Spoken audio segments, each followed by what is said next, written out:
بنگلہ دیش کے خلاف 2 ٹیسٹ میچز کی سیریز کے لیے پاکستان کے اسکواڈ سے 7 کھلاڑی کیوں ڈراپ کیے گئے اور ان میں سے کس کے ساتھ ناانصافی ہوئی ہے اور کن پلیئرز کو ڈراپ کرنا بالکل صحیح فیصلہ ہے، اس کا ہم جائزہ لیں گے۔ خاص طور پر نعمان علی جو کہ اپنے کیریئر کی آخری ٹیسٹ اننگز میں کیریئر بیسٹ پرفارمنس دینے میں کامیاب رہے تھے، انہیں ڈراپ کر دیا گیا ہے۔ آخری سیریز کے ٹاپ وکٹ ٹیکر تھے اور اس کے علاوہ سیم ایوب کو ایز اے ٹیسٹ اوپنر اب سیٹ کرنے کی تیاری کی جا رہی ہے، اور اس کے ساتھ ساتھ پاکستان کے 17 رکنی اسکواڈ میں صرف ایک اسپنر ہے۔ تو یہ تمام چیزیں ڈسکس کرتے ہیں، لیکن باقی معاملات دیکھنے سے پہلے ایک نگاہ ڈالتے ہیں پاکستان کے ٹیسٹ اسکواڈ پہ، جس کا آج اعلان کیا گیا، جس میں شان مسعود کیپٹن ہوں گے، سعود شکیل کو وائس کیپٹن بنایا گیا ہے، جو کہ 2023 سے اب تک پاکستان کے سب سے زیادہ رنز کرنے والے ٹیسٹ بیٹسمین ہیں۔ عامر جمال ہیں، البتہ وہ انفٹ ہیں، ہو سکتا ہے کہ ان کی فٹنس کے حوالے سے اچھی رپورٹ آ جائے تو وہ اسکواڈ میں شامل ہیں۔ عبداللہ شفیق، ابرار احمد، بابر اعظم، کامران غلام، خرم شہزاد، میر حمزہ، محمد علی، محمد حریرہ، محمد رضوان، نسیم شاہ، سیم ایوب، سلمان علی آغا، سرفراز احمد اور شاہین شاہ افریدی، یہ وہ کھلاڑی ہیں جو کہ پاکستان کے ٹیسٹ اسکواڈ میں شامل کیے گئے ہیں۔ اب یہاں پر سوال یہ پیدا ہوتا ہے کہ پاکستان کے جن 7 پلیئرز کو ڈراپ کیا گیا جو کہ گزشتہ دورہ آسٹریلیا میں پاکستان کے اسکواڈ کا حصہ تھے، ان کا پہلے ہم جائزہ لیتے ہیں، اور اس کے بعد اس بات کا کہ کیا سیم ایوب کو ایز اے ٹیسٹ اوپنر کھلانے کا فیصلہ درست ہے یا نہیں ہے۔ اب یہاں پر جو پلیئرز ڈراپ کیے گئے ہیں ان میں ساجد خان ہیں۔ ان کا کیریئر اگر ان کا کیریئر دیکھ لیں تو بنگلہ دیش کے خلاف 2022 میں میرپور ٹیسٹ کے علاوہ ان کی کوئی بڑی پرفارمنس نہیں ہے۔ اگر ان کی شروع سے کارکردگی دیکھیں سیریز ٹو سیریز، تو زمبابوے کے خلاف پہلا ان کا جو ٹیسٹ ڈیبیو ہوا، 2 ٹیسٹ میچوں میں صرف 2 وکٹیں حاصل کر سکے۔ 101 گیندیں پھینکنے کے بعد انہیں وکٹ مل رہی تھی، فی وکٹ کے لیے 57 رنز دیے تھے۔ بنگلہ دیش کے خلاف 8.42 کی کارکردگی سمیت 15 کی ایوریج اور 33 کے اسٹرائک ریٹ سے وکٹیں حاصل کیں، اور یہی ایک بیسٹ سیریز ہے ان کے کیریئر کی۔ پھر آسٹریلوی ٹیم کے خلاف جو ہوم سیریز تھی، 3 ٹیسٹ میچوں میں صرف 4 وکٹیں حاصل کر سکے، فی وکٹ کے لیے 119 رنز دیے اور 234 گیندیں پھینکی۔ اس کے علاوہ جب پاکستان ٹیم آسٹریلیا کے ٹور پر گئی، وہاں پر ایک ٹیسٹ میچ کھیلنے کا موقع ملا، 3 وکٹیں حاصل کر سکے، 40 کی ایوریج اور 74 کا اسٹرائک ریٹ رہا۔ سیریز میں مجموعی طور پر 8 ٹیسٹ میچوں میں صرف 25 وکٹیں حاصل کیں، 38 کی ایوریج، 75 کا ان کا اسٹرائک ریٹ رہا، یعنی ہر 75ویں گیند پر جا کر انہیں وکٹ ملتی رہی۔ تو ساجد خان کو ڈراپ کرنا کوئی بڑا یا غلط فیصلہ دکھائی نہیں دیتا۔ البتہ نعمان علی کے حوالے سے اس طرح نہیں کہا جا سکتا، جو کہ اپنے کیریئر کی آخری اننگز میں 7 وکٹیں حاصل کرنے میں کامیاب رہے تھے اور 70 کی کیریئر بیسٹ کارکردگی دکھائی تھی، اور اس سیریز میں جو کہ دورہ سری لنکا تھا، 2 ٹیسٹ میچوں میں 10 وکٹیں حاصل کی تھیں، جو کہ پاکستان کے بولرز میں سب سے بیسٹ، بلکہ مجموعی طور پر سیریز میں ابرار احمد کے ساتھ بیسٹ بولنگ پرفارمنس تھی، سب سے زیادہ وکٹیں تھیں، اور فی وکٹ کے لیے نعمان علی نے 20 رنز دیے تھے جبکہ ابرار احمد نے 23 رنز دیے تھے۔ اس کے باوجود انہیں ڈراپ کیا گیا ہے، جو کسی حد تک لگتا ایسا ہے کہ سمجھ سے بالاتر ہے۔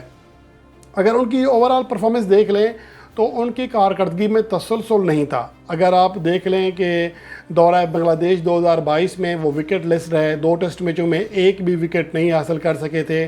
ساجد خان نے وہاں پر وکٹیں حاصل کی تھیں۔ بعد میں آسٹریلوی ٹیم کے خلاف ہوم سیریز کی پہلی اننگز میں 6 وکٹیں حاصل کیں، لیکن اس کے بعد اگلی 7-8 اننگز میں کسی اننگز میں ایک سے زیادہ وکٹ حاصل نہ کر سکے۔ پھر انگلینڈ کے خلاف کراچی ٹیسٹ میں 4 وکٹیں حاصل کیں، نیوزی لینڈ کے خلاف کراچی ٹیسٹ میں 3 وکٹیں حاصل کیں، پھر دورہ سری لنکا میں 3 وکٹیں حاصل کیں، اور آخری ٹیسٹ میچ میں 7 وکٹیں حاصل کیں آخری اننگز میں۔ تو ان کی کارکردگی میں تسلسل نہیں تھا، لیکن اوورآل ان کی پرفارمنس زیادہ بری نہیں تھی، خاص طور پر جب پاکستان کے 17 رکنی اسکواڈ میں کوئی دوسرا ٹیسٹ بولر نہیں ہے۔ لیکن یہاں پر جو لگتا ہے کہ نعمان علی کو شاید اسی وجہ سے ڈراپ کیا گیا ہے کہ اب وہ زندگی کی لگ بھگ 38ویں بہار دیکھنے والے ہیں، اور عمر کی وجہ سے انہیں شاید ٹیم سے ڈراپ کیا گیا ہے، ورنہ آخری اننگز میں ان کی پرفارمنس بڑی شاندار رہی تھی۔ اس کے علاوہ حسن علی اور فہیم اشرف کو ڈراپ کرنا سمجھ میں آتا ہے. ایک تو حسن علی انفٹ ہیں, دوسری بات یہ ہے کہ آخری 3 ٹیسٹ میچوں میں صرف 3 وکٹیں حاصل کر سکے ہیں 2023 سے اب تک, جبکہ فہیم اشرف کو ایک ٹیسٹ میچ کھیلنے کا موقع ملا, صرف 1 وکٹ حاصل کر سکے تھے. بیٹنگ میں بھی ان کی کارکردگی خاطر خواہ نہیں رہی ہے. اور اس کے علاوہ محمد نواز, محمد وسیم جونیئر, ان کی پرفارمنس بھی زیادہ بہتر نہیں تھی. البتہ محمد وسیم جونیئر کو انفٹ ہونے کی وجہ سے ڈراپ کیا گیا ہے. اور اس کے ساتھ آتے ہیں امام الحق. اگر ان کی پرفارمنس دیکھ لیں آخری 4 سیریز میں, انگلینڈ کے خلاف 2022 میں 121 رنز کیے, پھر 48, پھر 0, پھر 60. اور اس کے علاوہ نیوزی لینڈ کے خلاف جو ہوم سیریز تھی 24, 96, 83 اور 12 رنز کیے. دورہ سری لنکا میں جو کہ 2023 میں تھا, پہلے میچ میں 1 رن, دوسری اننگز میں 50 رنز ناٹ آؤٹ, پھر 6 رنز. اور دورہ آسٹریلیا 2024 میں 62, 10, پھر 10 اور 12.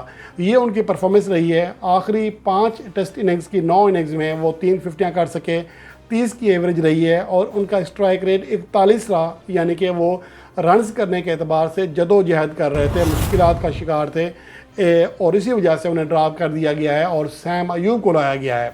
اب یہاں پر سوال یہ پیدا ہوتا ہے کہ کیا سیم ایوب کو ٹیسٹ ٹیم میں شامل کرنا صحیح فیصلہ ہے یا غلط. دیکھنا یہاں یہ ہوگا کہ سیم ایوب پاکستان کے بیسیکلی T20 فارمیٹ کے پلیئر ہیں, لیکن ان کی کارکردگی میں تسلسل نہیں ہے. پاکستان کے لیے انٹرنیشنل کرکٹ کھیلتے ہوئے وہ بری طرح فلاپ ہوئے ہیں. شاید ان کو ٹیمپرامنٹ دینے کے لیے پاکستان کے ٹیسٹ اسکواڈ میں شامل کیا گیا ہے, تاکہ وہ اپنی شاٹ سلیکشن کو درست کر سکیں, وکٹ پر قیام کرنے کی پریکٹس کر سکیں اور سمجھ سکیں کہ کرکٹنگ شاٹ کیسے کھیلے جاتے ہیں, صرف نیو لک شاٹ کے چکر میں نہ پڑیں. لیکن بہرحال ایک رسک تو ہے کہ آپ سیم ایوب کو, جو کہ آلریڈی T20 فارمیٹ میں بھی زیادہ دیر کریز پر قیام نہیں کر سکتے, انہیں پاکستان کی اس ٹیم میں کھلایا جا رہا ہے جہاں پر ٹیمپرامنٹ کی بہت زیادہ ویلیو ہوتی ہے.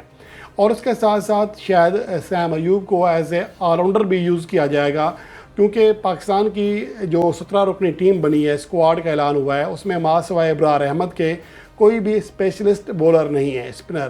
اور کامران غلام سے بھی آپ بولنگ کرا سکتے ہیں, سیم ایوب سے کرا سکتے ہیں, سلمان علی آغا کرا سکتے ہیں, سعود شکیل کسی حد تک. تو اوورال پاکستان کا صرف ایک اسپنر ہوگا جسے آپ اسپیشل اسپنر کہہ سکتے ہیں.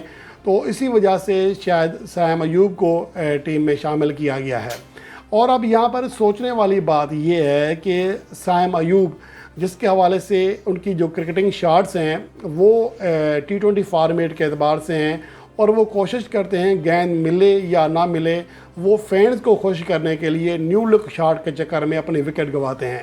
اب اہم سوال یہ ہوگا کہ ٹیسٹ سیریز میں کیا وہ خود کو ایڈجسٹ کر سکیں گے, اور یہ پاکستان کے سلیکٹرز کے حوالے سے بھی بڑا سوال ہے, خاص طور پر نئے ہیڈ کوچ جیسن گلیسپی, کہ اپنی ہوم کنڈیشنز میں سیریز ہو رہی ہے جہاں پر اسپنرز بہت زیادہ کامیاب ہوتے ہیں, اور وہاں پر صرف ایک اسپیشلسٹ اسپنر کے ساتھ جایا جا رہا ہے جو کہ ابرار احمد ہیں. تو یہ ایک بڑا سوال ہے کہ سلیکشن کا یہ طریقہ کار آخر کیوں اختیار کیا گیا. اتنے زیادہ پیسرز یا بیٹسمین کھلانے کے بجائے اگر ایک اور اسپنر شمار کیا جاتا, ٹیم میں شامل کیا جاتا, تو یہ پاکستان ٹیم کے لیے بیسٹ ہوتا. لیکن بہرحال اب پاکستان کے اسکواڈ کا اعلان ہو چکا ہے. اب دیکھنا یہ ہے کہ نیا طریقہ کار پاکستان کی ٹیسٹ سائیڈ کے لیے کتنا کارآمد ثابت ہوتا ہے.